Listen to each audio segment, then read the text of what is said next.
Welcome to the Blind But Not Broken podcast, a journey through resilience and perception, where every mile reveals a new insight. Join us as we navigate the road ahead. Hey guys, welcome to Blind But Not Broken. I'm your host, Junior. I got to tell you, I told you guys before I got introduced to Jim Rohn and Tony Robbins and all these different people. Well, I went through a seminar of Tony Robbins. It's virtually, of course, but I went through it. It was a Thursday, Friday, Saturday, Sunday, and it was 12 to 14 hours a day. And it was wicked, and it was awesome, and it was called Unleash the Power Within. Gotta tell you, if you guys get a chance to, you need to go through this seminar. He does it, I don't know, once or twice a year. I don't know if he's going to keep doing it because it's his 50th year of doing this stuff. And he's amazing, and the people that he works with are amazing. The Tony team is amazing. All around, it was a great 4 days. I even learned something about myself that I never even realized.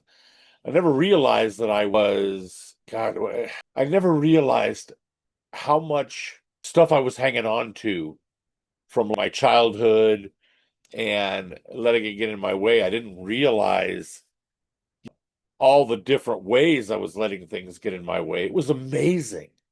And it was emotional. And it was, once you learn what's standing in your way, it's hard to do. I'm not going to tell you it's easy because it's not.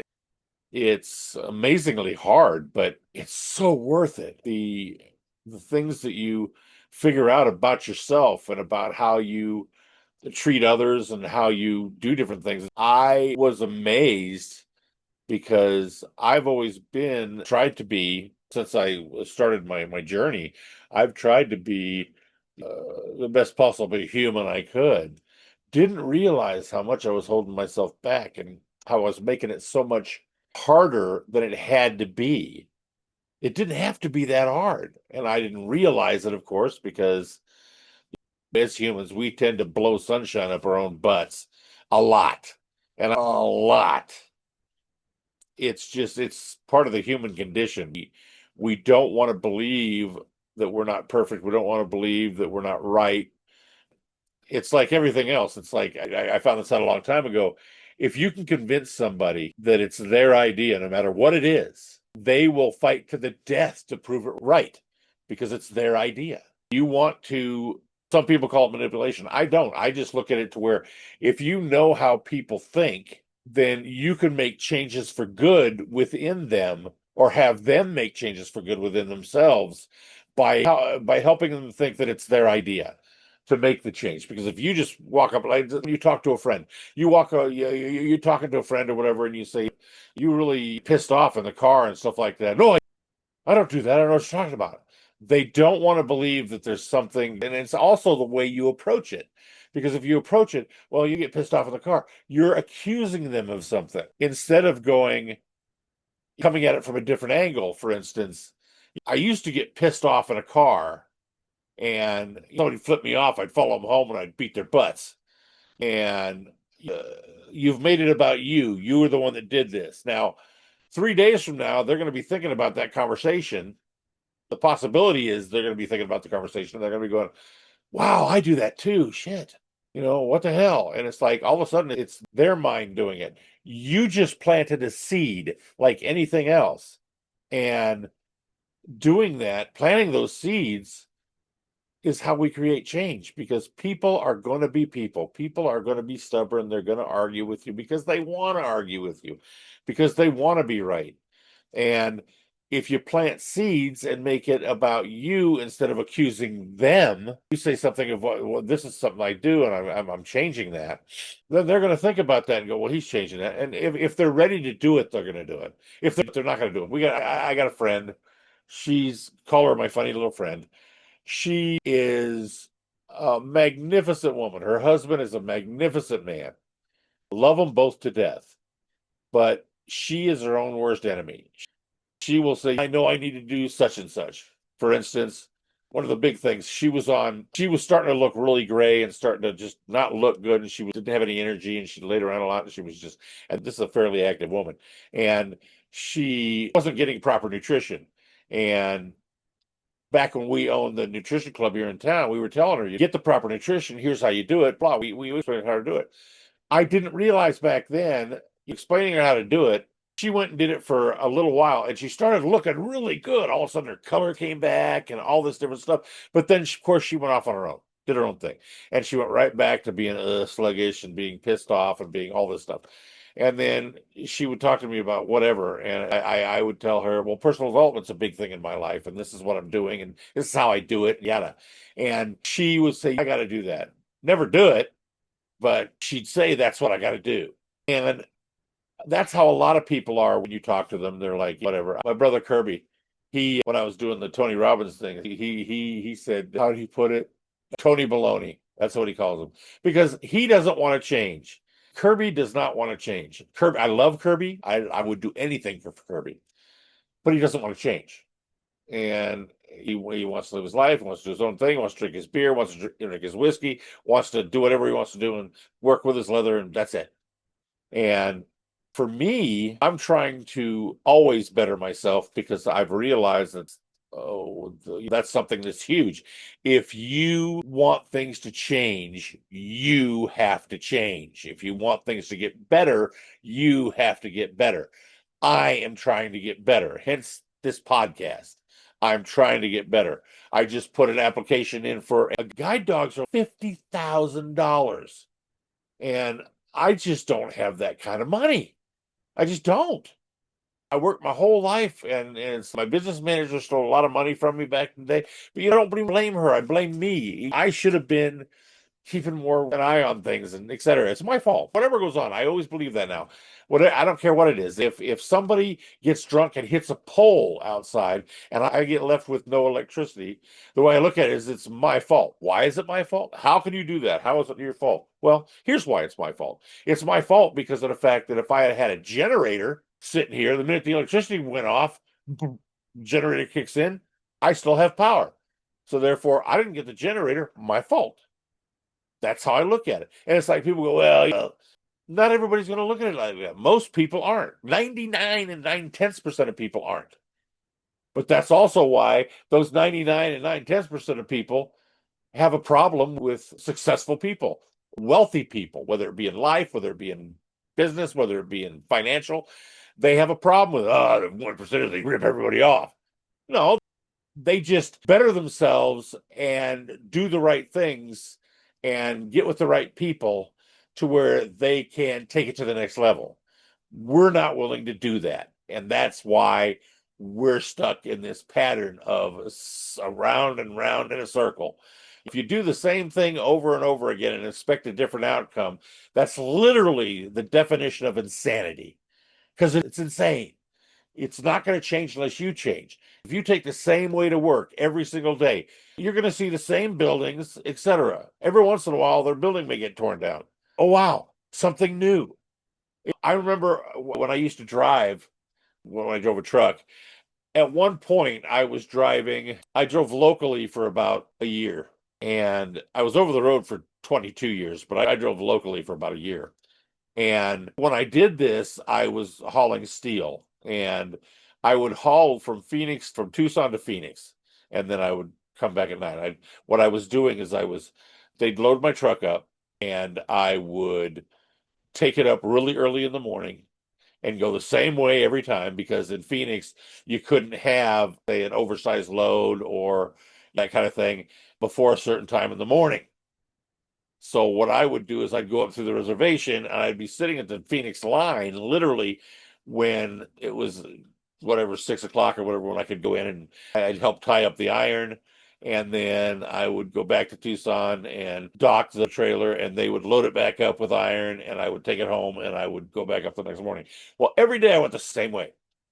This is how boring that same way was. There was a dog that had been hit, and it was dead on the side of the road. I literally watched that damn thing disintegrate. I would look for it every time. It was the one thing that was, what's different now? It blew me away that I was doing that. When I finally realized what I was doing, I thought, oh, wow, what a life. It was the only person that could change that, though, was me. Go back on the road, do my thing.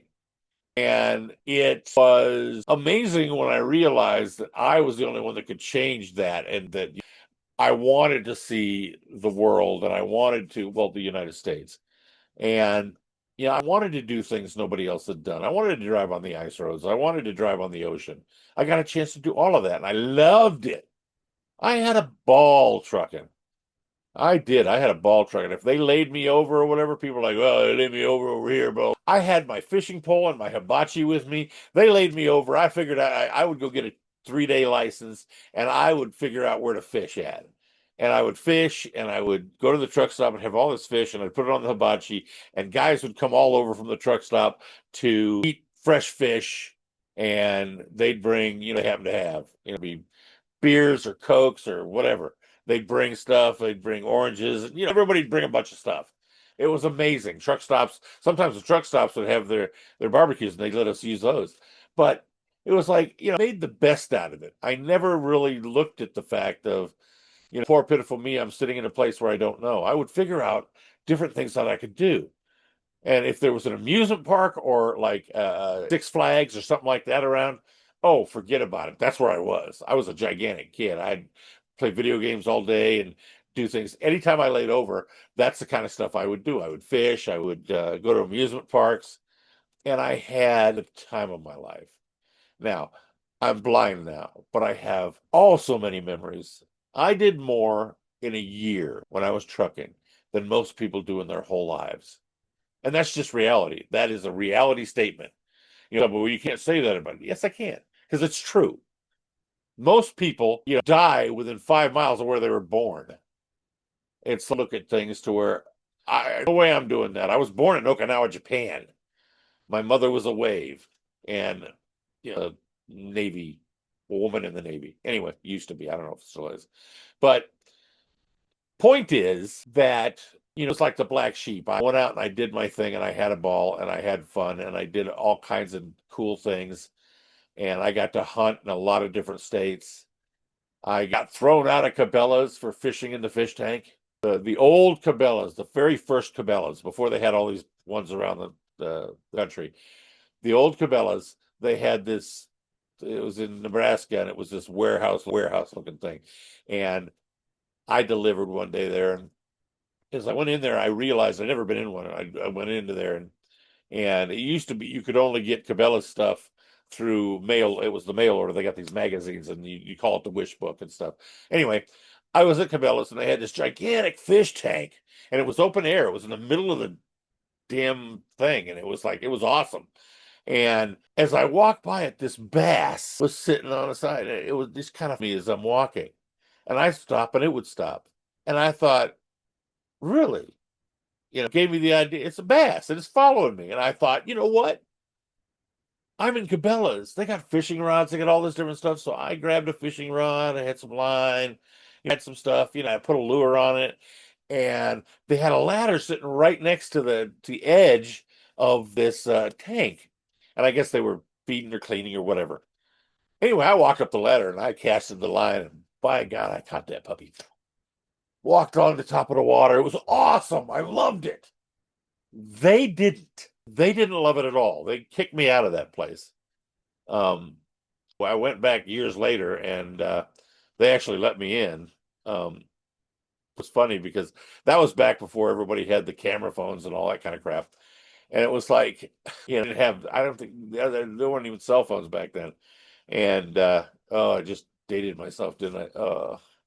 Anyway, the reality was that I had a ball, and I did a lot of cool crap. I did. If I got laid over in Colorado, I would. They had a shuttle that used to go up to Aspen, Colorado, and you could go. And people that don't live in the snow aren't going to understand this, but they call them snow bunnies, and they're not a real rabbit. They are females that are love to hang around skiers and things like that, and they love to ski and things like that. And it is a wonderful thing to watch.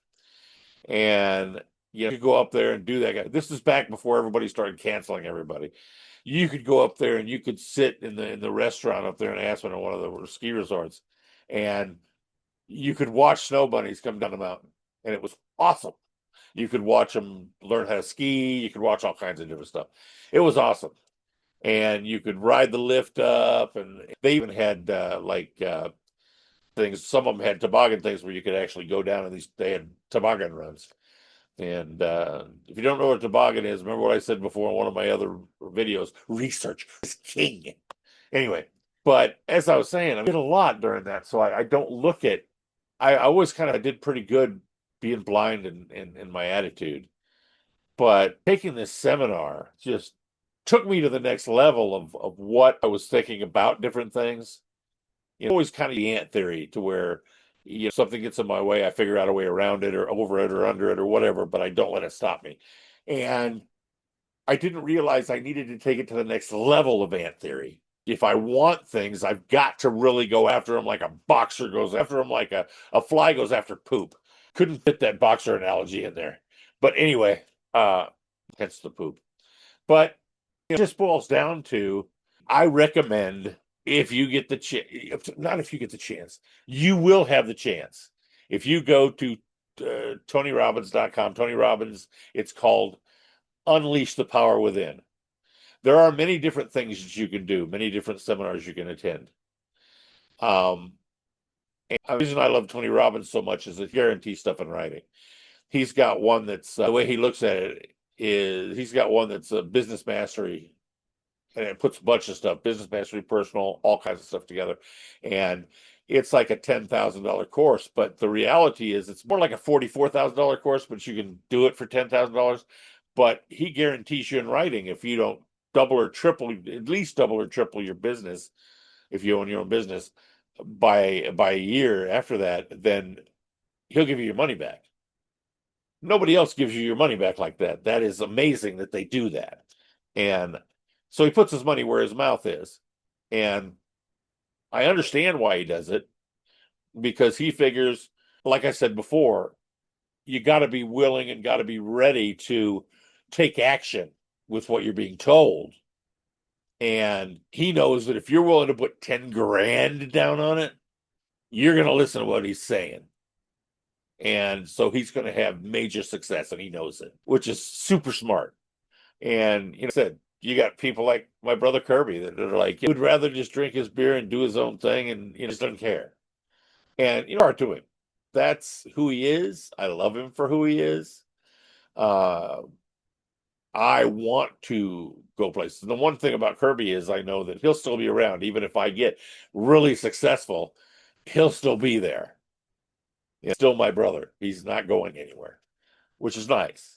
Like I said, a thing amazed me, and I wanted to you guys kind of version of what I went through, because it was so awesome. Now, I didn't even get to do, now this is the really weird part, I didn't even get to do the work parts and all that kind of stuff. Got a workbook they give you and all kinds of stuff that you get with this program, and you do this thing virtually, but you're doing all these things and you're writing down all these things, and it shows you how to do it. And then they still follow up with you to make sure you keep going with it, so you don't do like that funny little friend we were talking about that some nutrition and felt really good, and etc., and then decided to get off it and felt really bad and was like, ugh, I know I should do this, but I don't. You have to keep your motivation going. One of the things that Tony Robbins does that I really like is he keeps you motivated. And the reason he keeps you motivated, and you could do the same thing, and that's get up off your ass, jump up and down, get all motivated, take a song, for instance, a DC song, and just rock out to it for 3 minutes or whatever. And by the time you sit back down, you got all kinds of energy and you're ready to rock and roll because you just motivated yourself. Motivation is a huge thing, and anybody who doesn't think so ain't motivated. Bottom line. And chances are they're not successful either in anything, no matter what it is.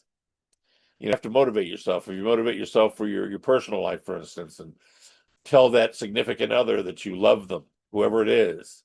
Like I said, I don't give a shit who you love. You love somebody, though, tell them that you love them, because the reality is that you don't know how long they're going to be around.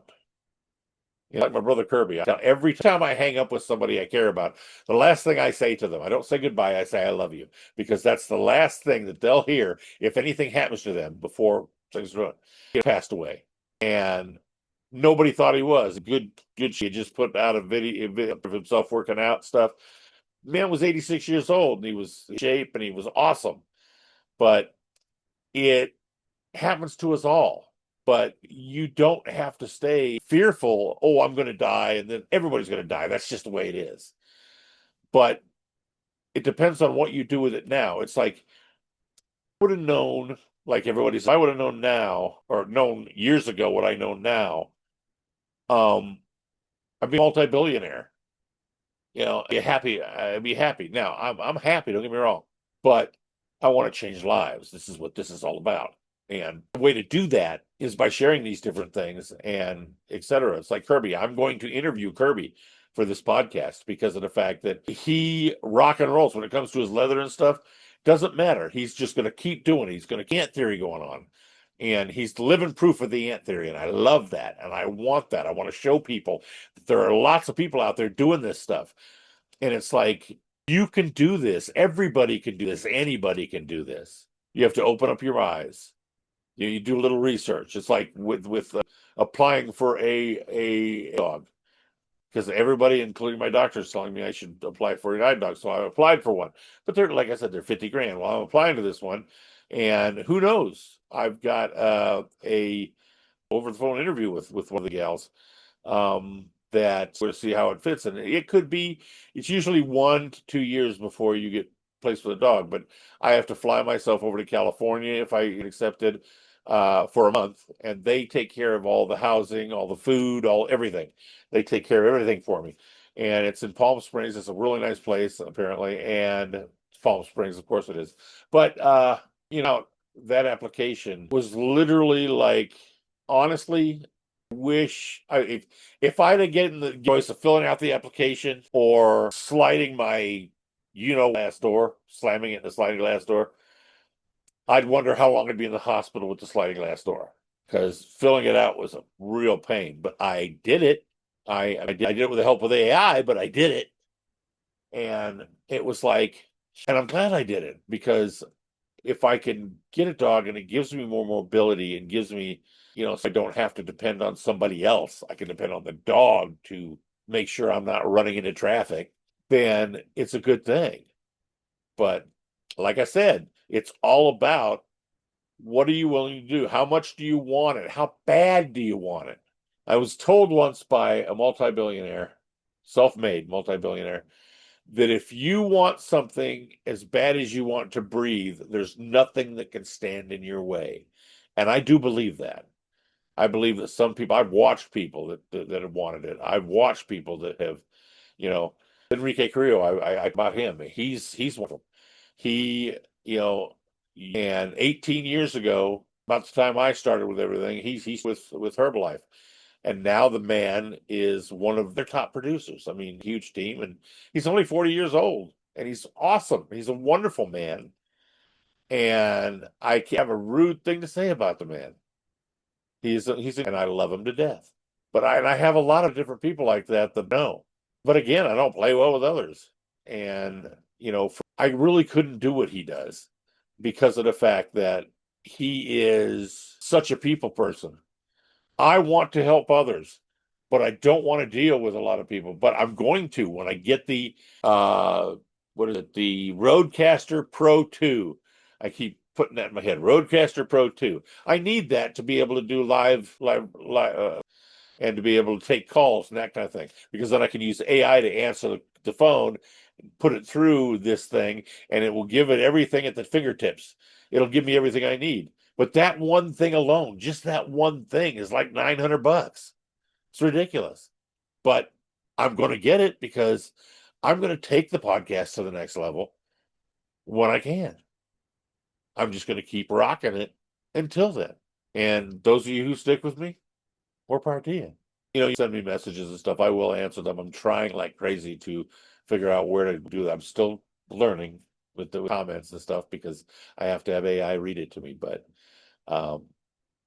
like I said, I am to keep doing my thing here. And I hope you guys continue on with this journey with me, because we're going to build this into something huge. Or I'm going to die trying. One of the two.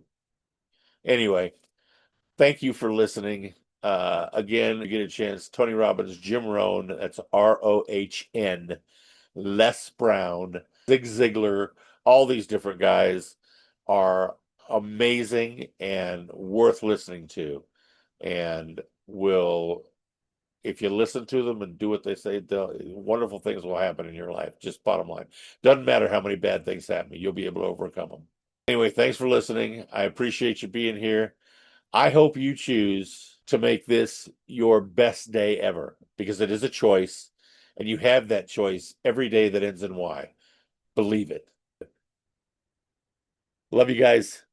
Talk to you soon.